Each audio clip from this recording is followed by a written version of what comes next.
private and the public domain. Some years ago, I spoke at the University of Notre Dame Law School on the state as an establishment of religion, subsequently published in Freedom in Education, Pierce versus Society of Sisters Reconsidered. At that conference, I met Edward J. Murphy, at that time Dean of the Law School. We at once found it eminently easy to converse because we both shared a belief in the necessity for a theological perspective in every area of life and thought. We both believed that theology must always be, as it has been, queen of the sciences.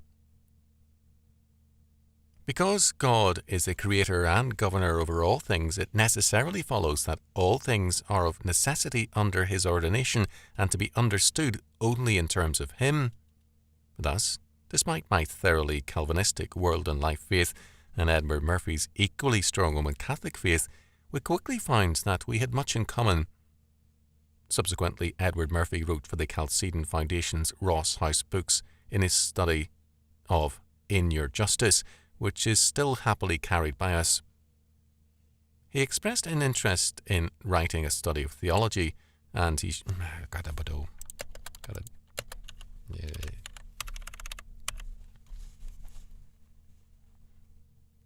expressed interest in writing a study of theology, and he shared with me several writings, including one on the atonement. I urged him to continue his work by developing the implications of biblical doctrine for law, but he did not find time to do so. Harold J. Berman in Law and Revolution had done this brilliantly for the atonement.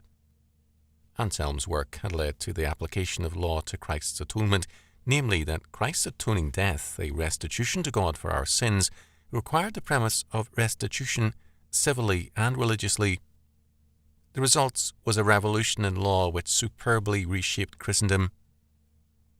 Only now are we seeing an anti-Christian legal revolution which is undermining that Christian triumph. One can add that it is undermining Justinian's legal work, and also that of Theodora, whose Christian premises have governed family law until our time. The theological premises of all laws are more than a medieval or a Calvinist matter. They are basic to the concept of Christendom. More, they are basic to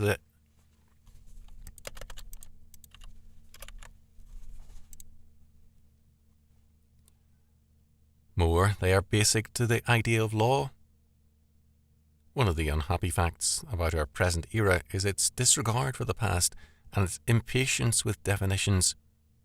The past is seen as an era of religious bigotry. We live in a very bigoted time of religious persecution and murders, although our century has seen the highest percentage of mankind perish from mass murders, death marches, death camps, slavery, starvation, epidemics and political oppression, all without the help of the Church, of race hatred and conflict, political hostilities, wars of unprecedented destructive power and hatred, and so on.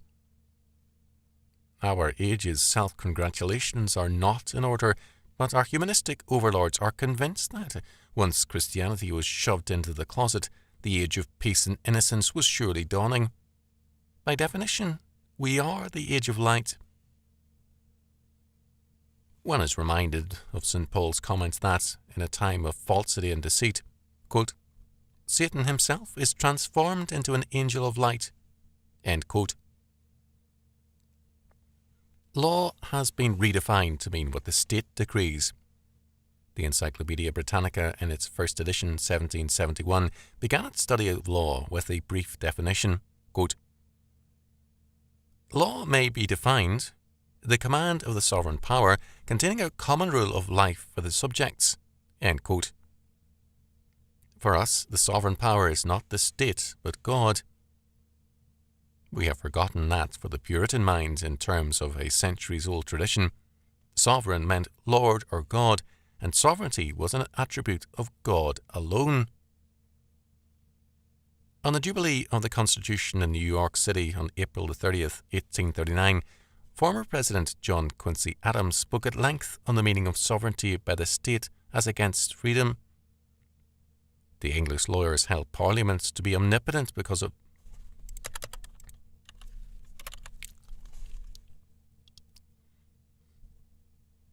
The English lawyers held Parliament to be omnipotent because sovereign. As against the omnipotence of Parliament, the colonists appealed to the omnipotence of God. The revolution under which they were gasping for life. Hang on a quote.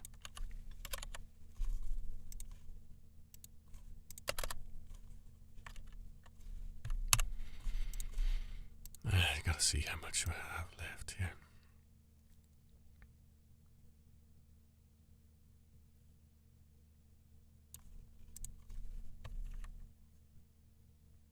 What?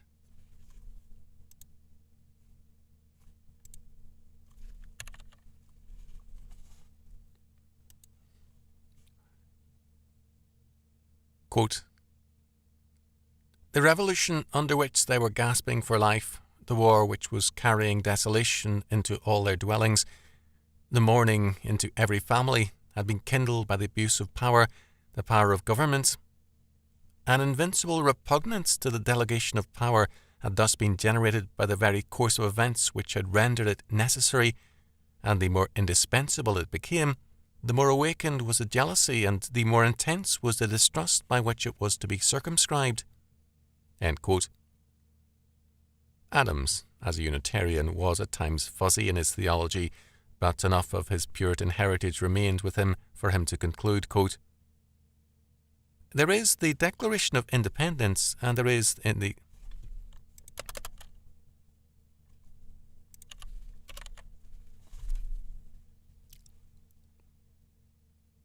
There is the Declaration of Independence, and there is the Constitution of the United States.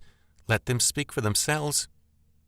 The grossly immoral and dishonest doctrine of despotic state sovereignty, the exclusive judge of its own obligations and responsible to no power on earth or in heaven for the violation of them, is not there.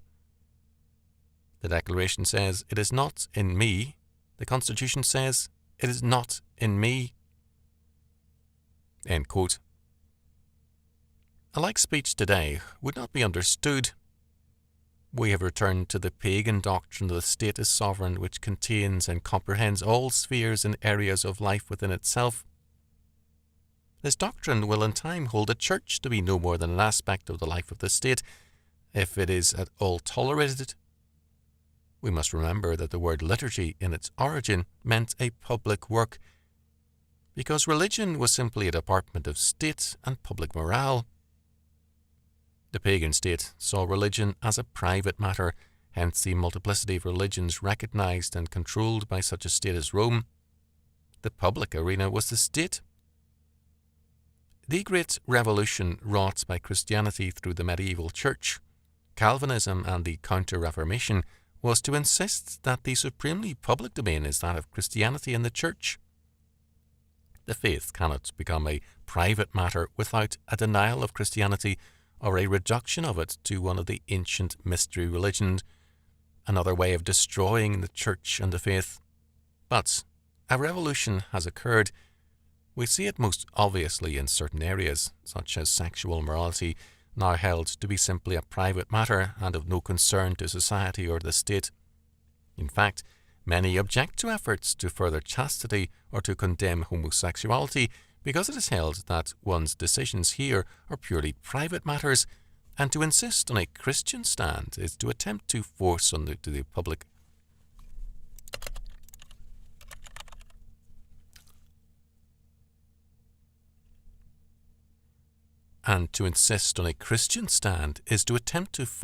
public arena a private concern. The same is true of abortion. Pro-abortion women are often uncomprehending, and they see it as radically wrong to legislate with regard to their bodies. Quote, our bodies, end quote, are held to be a purely private domain, and therefore they are immune to legislation in any just social order. The erosion of the belief that Christianity, not the state, defines a public domain is so severe that churchmen and church members all too often act on the premise that the state is a true public domain and the sole governor thereof. We no longer have a theology of the state, only political philosophies which are essentially humanistic.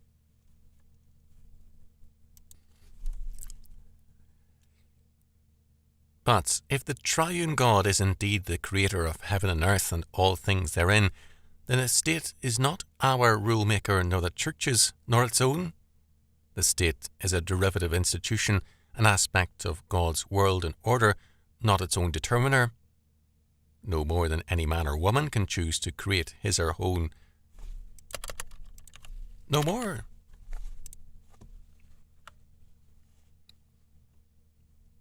more than any man or woman can choose to create his or her own sexual values, is the state able to determine its own values, laws, and modes of conduct.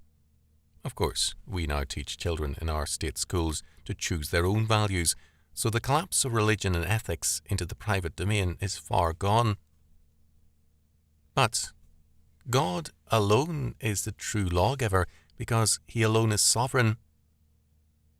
The temptation in Genesis 3:5 has been rightly called man's original sin, his desire to be his own God, determining or knowing for himself what constitutes good and evil, law and morality. Our culture today wallows in its original sin. Instead of the biblical, "Thus saith the Lord," people say, "Well, I think," or "I feel," or "I don't care what the Bible or church say, I think." We have every man functioning as his own God and law. If a man tells you that he's a good Catholic or a good Protestant, it is likely that he has in too many cases redefined the good church to suit himself. Now, to insist that Christianity defines the public domain in terms of the Trinity and Scripture means that man is under authority. It's important to examine that word as it is used in the New Testament. Dunamis in Greek is translated as authority, also as power, capability, force, ability, and so on.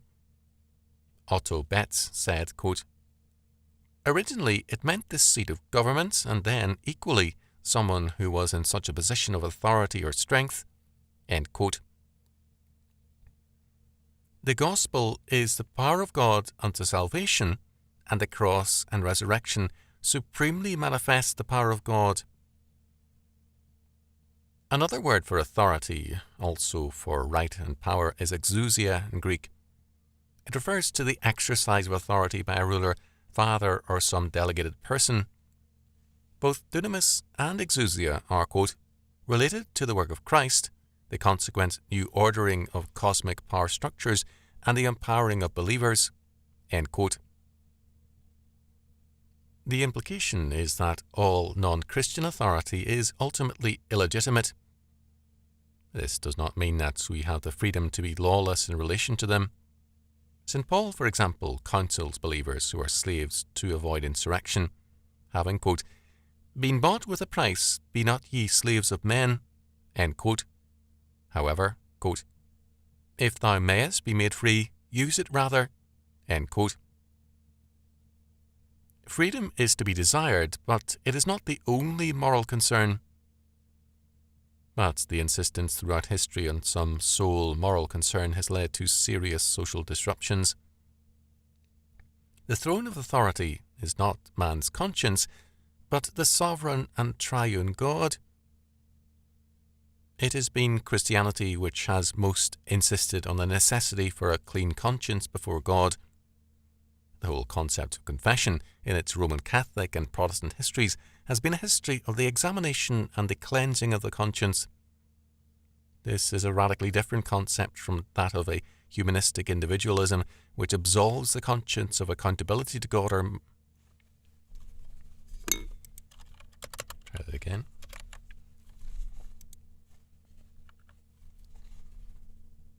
This is a radically different concept from that of humanistic individual.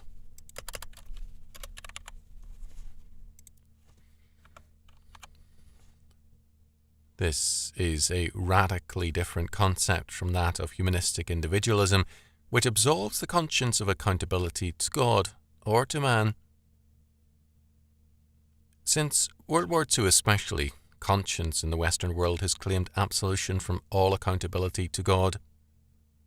This has been possible because God and Christianity are now part of the private domain.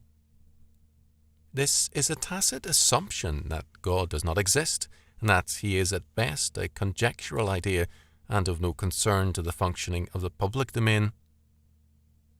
The relegation of God to the private domain is seen by some as a charitable and tolerant act, because God is an idea whose influence is not for the best welfare of society. Because the state is now the heart and soul of the public domain, it has replaced God, the Church, and Christianity in the minds of men. It is in this state now in whom we live and move and have our being. It is the state which, with its planning and controls, has so replaced God's predestination that most men wince at the thought of God's plan of predestination, but live more or less comfortably with the state's plan. After all, the public domain requires governance and power, whereas the private domain,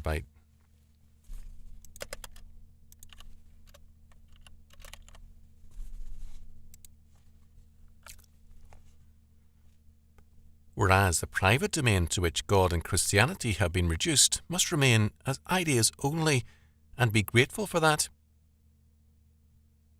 Since Hegel, at least, the state has been God walking on earth, the ultimate power in mind and being. This is an old battle which the Church has repeatedly fought, lost, and won. For example, the Council of Constance ended the Great Schism by imperial power.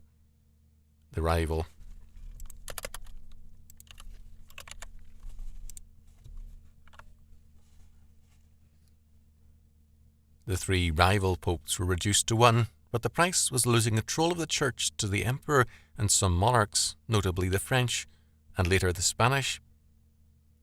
The Church was pressured to avoid offence and so turned its attention to the arts, leading to the Renaissance, and then, by reaction, to the Reformation and the Counter-Reformation, which, until circa 1660, sought to again make the Church the heart of the public domain. The Enlightenment, with its priority of reason, saw the state as the epitome of the rational order and the legitimate heir of the public domain. With the Enlightenment, the Church and the private domain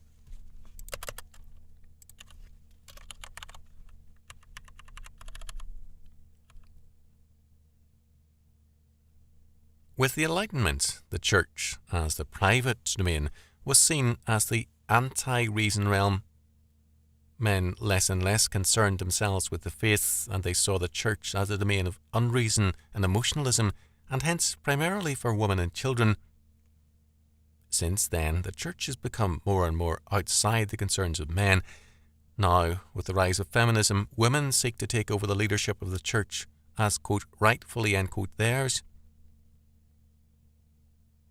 In the 1960s, a rising protest targeted moral judgments by Christians premised on In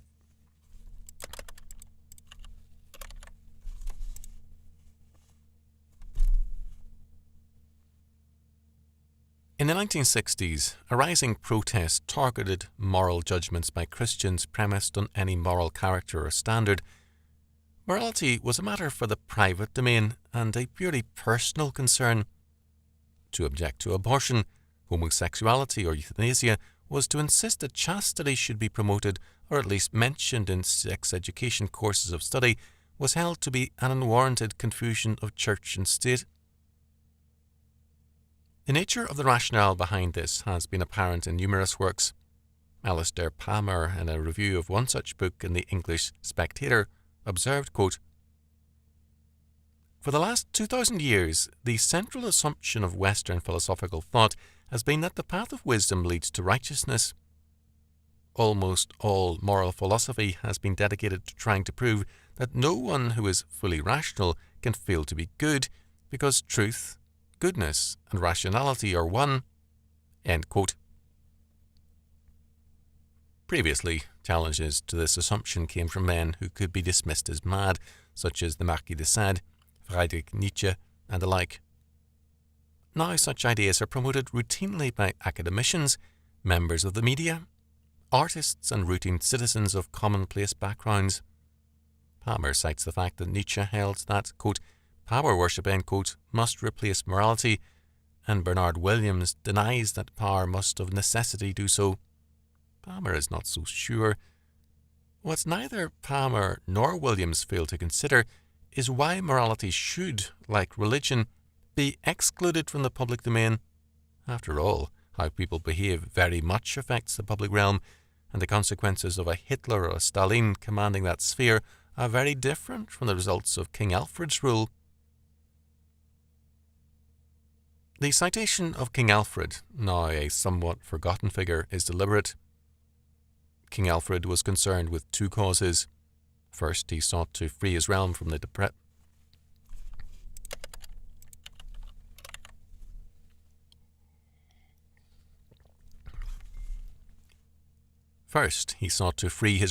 depredations of Danish invaders.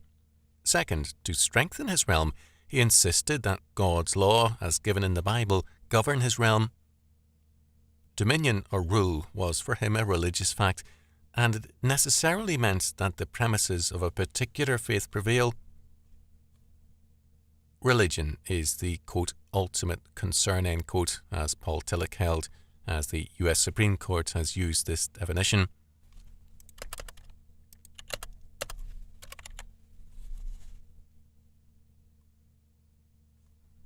And the US Supreme Court has used his definition. The man-word aspect of religion as morality and law, the application of the nature of ultimate being to life in all its spheres. In terms of this, men have rightly held that all systems of law are establishments of religion. The current insistence on, quote, the separation of church and state, end quote, is really the effort to disestablish Christianity as a religion behind our concepts of law and government and to replace it with a statist humanism. The new, established and Catholic Church is the state. The religious institution in any society is salvific, that is, it has either the intent or the power to redeem. This the modern state sees itself as called to do, to save men and society from all their ills. The Church is less and less seen as a necessary instrument for man's salvation, whereas the state sees itself and is seen by many people as man's hope. It offers man cradle-to-grave care, or as the English state it, from womb to tomb. Clearly, in this long process of repaganization whereby religion, Christianity in particular, has been relegated to the private and therefore non-essential sphere, law has been separated from Christianity and assigned to the state by common opinion. Christianity has thus been limited to mainly pietistic exercises, personal devotion and private faith. Because it is a private matter, loyalty to the Church, its creeds and confessions, its hierarchy and its worship is now seen by many as a private option. To many Roman Catholic, Eastern Orthodox and Protestant believers, a major difference is with their church's stance, and yet will maintain that they are faithful members by their own definition. The two key areas which manifest the religion of a culture are education and law. If these are not governed by the faith of the people, then the professions of faith, Orthodox, Catholic or Protestant, are nominal, and the actual functioning faith is something else, at present humanism. In the sphere of education, Catholic and mainline Protestant parochial schools have retreated significantly.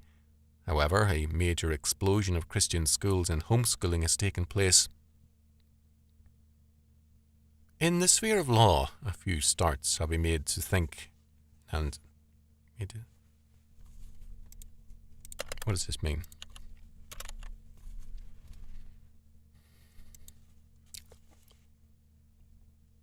In the sphere of law, a few starts have been made to think through and provide a philosophy of the idea of law. The major effort in this area by a professor of law in the Netherlands was the work of the late Herman Dooyeweerd.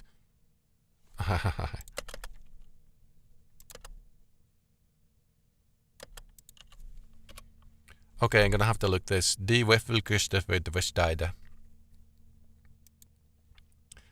I am sorry you've missed my glorious Dutch pronunciation. I'm so proud of it. Let me see if I can bring it up here. Dervish Berhater Dervish Day. Something like that. Anyway, the new critique of theoretical thought in very bad touch.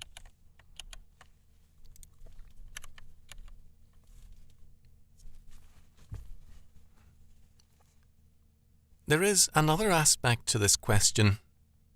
If we see the source of law as the triune God and His inscriptured word, we logically identify law with the being of God. God's law expresses His nature, and the all-perfect nature of God makes it inevitable that His law is unchanging and it never contradicts His being. Status law has no such consistency. Its changing and variable nature witnesses to the changing and unstable nature of the state. It was Henry VIII who told the Irish, quote, "Of our absolute power we be above the law," end quote. Because Henry VIII was a changing and very fallible man.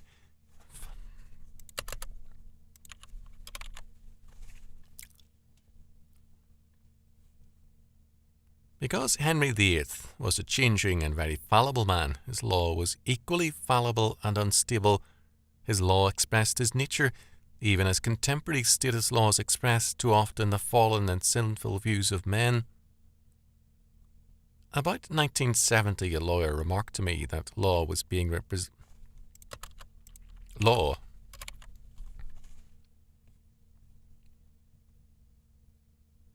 About 1970, a lawyer remarked to me that law was being replaced by the will of judges. He added that he never knew that was...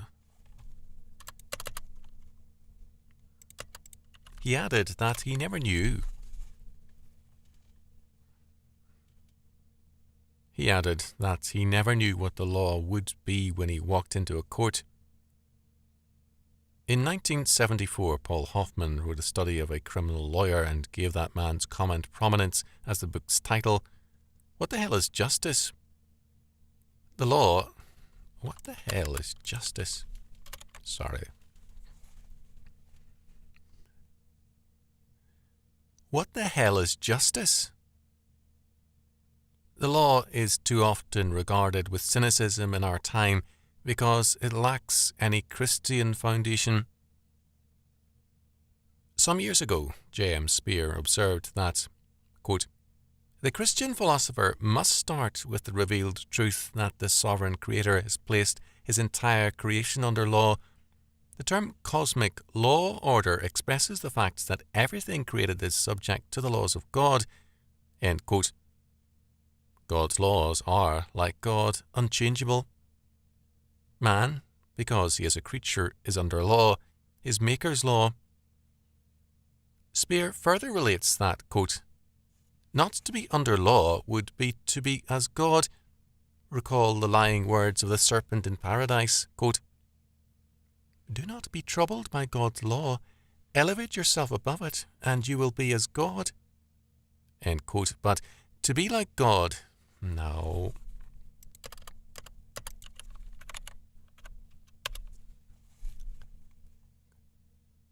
But to be like God is unattainable to a creature." End quote. If man is under God, then his every area of life and thought will be under God. If a man is the product of biological and social evolution, as Henry Jones Ford, then a professor of politics at Princeton in 1915, maintained, it logically follows that, quote, "The state is the permanent and universal frame of human existence." End quote. Moreover, quote, "Man did not make the state made man. Man is born into a political being. His nature was formed by government, requires government, and seeks government." End quote. Again, Ford held that, quote, "The state is absolute and unconditioned in its relation to its unit life." End quote. For Ford, the state had replaced God as man's maker. Such thinking as Ford represented was prevalent and powerful in the United States for a generation and more prior to World War I. Given this background, it is not surprising that in a few decades, Robert C. Harvey could write that grouphood was replacing personhood. That, quote, We are becoming a culture of unpersons, end quote. It's no wonder that in the 1960s, when rebellious youth sought their quote-unquote identity, they did so in a radically conformist way with a uniformity with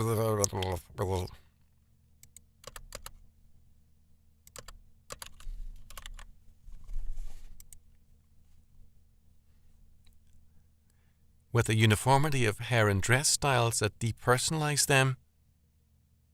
By denying their faith heritage, they denied their personhood.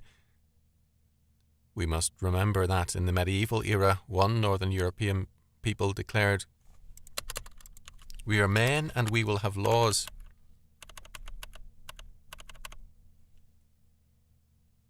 We must remember that in the medieval era, one Northern European people declared, quote, "We are men and must have laws." Personhood has a religious foundation in the triune persons of the Godhead. By trying to ban God and Christianity, the church and morality and God's law from the public domain, the 20th century has dehumanized man, and it has replaced society with the state. The Bible and the historic creeds of Christendom have an essential bearing on law. They witness to the fact of an unchanging order as basic to law and society. We have forgotten that We have forgotten. We have forgotten. We have forgotten.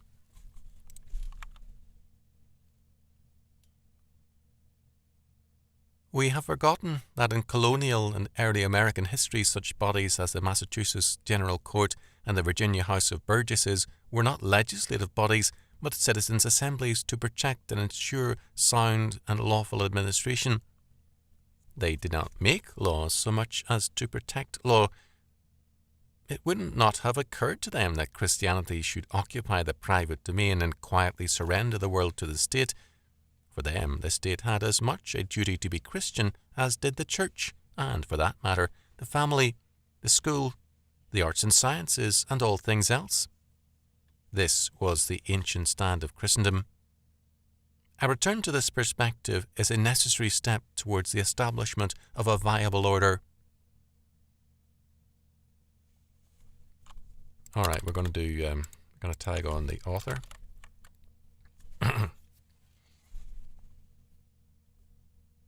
The author.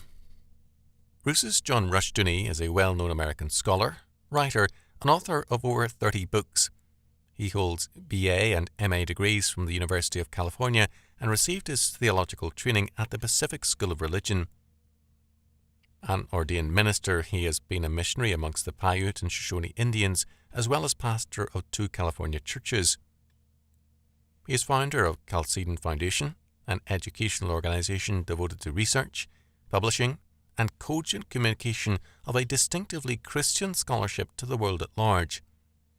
His writing in the Chalcedon Report and his numerous books has spawned a generation of believers active in reconstructing the world to the glory of Jesus Christ. He resides in Vallecito, California, and is currently engaged in research, lecturing, and assisting others in developing programs to put the Christian faith into action. The Ministry of Chalcedon. Hang on, why did I peek there? Why is there a peek? Maybe it was another time.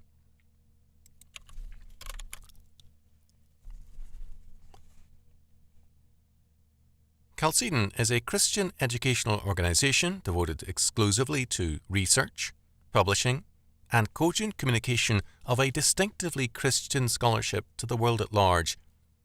It makes available a variety of services and programs, all geared to the needs of interested ministers, scholars, and laymen who understand the propositions that Jesus Christ speaks to the mind as well as the heart, and that his claims extend beyond the narrow confines of the very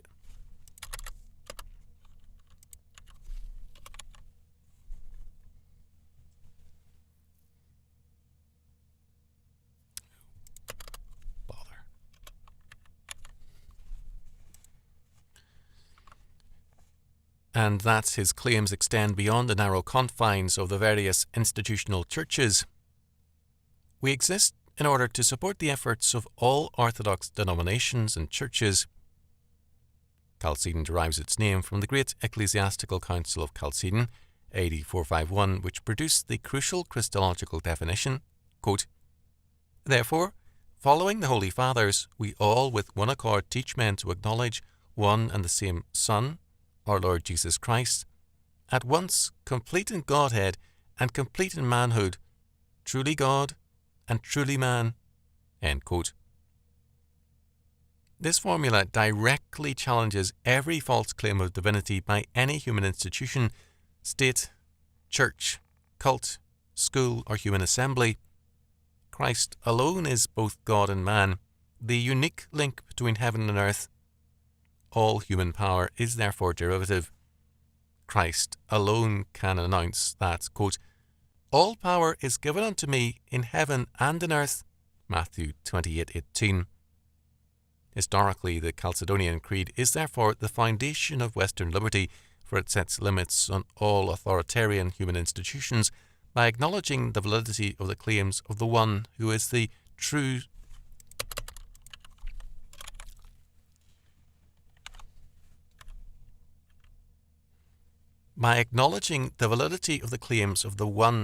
source of true human freedom. Galatians 5:1. The Chalcedon Report is published monthly and is sent to all who request it. All gifts to Chalcedon are tax deductible. Chalcedon, P.O. Box 158, Vallecito, California, 95251, USA. Jeez. All right, folks, thanks for tuning in. Nice to have you with me in the Booth of Truth. And the new book is going to be Hebrew, James, and Jude. Look forward to having you with me for that. So look forward to seeing you there. Thanks for tagging along, all that. If you want to support this, like, share, comment, message me. And you can also support me by going to nathanteacher.com and clicking on the